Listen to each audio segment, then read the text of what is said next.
Nakabaton sa impormasyon ang Bacolod Emergency Operations Center nga may kabataan nga ginapasulod sa isa ka resort sa Golden Fields Commercial Complex. Gani gilayon ini nga gin-inspeksyon sa nagkalain-lain nga mga ahensya sa syudad sa Bacolod upod na ang PNP. Sunod sa Executive Director sa Bacolod EOC nga si M. Ang, may naabdan ang inspection team nga mga kabataan sa sulod kag may children's party pa. And true enough, may nakita sila itong mga kabataan, may children's party. They found some alcoholic beverage.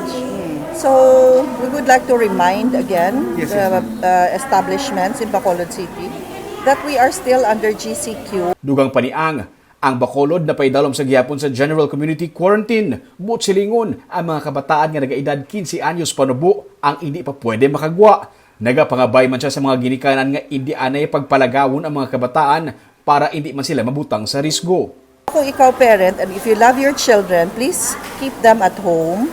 Patuna sila, attend their online classes, study, read books.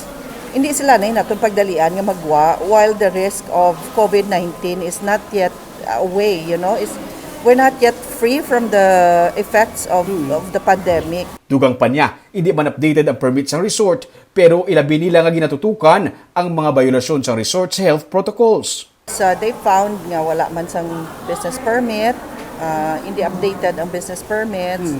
And then of course the violation ang focus ta gid subong are the violations in the health protocols because may effect niya sa iban May effect niya sa entire community.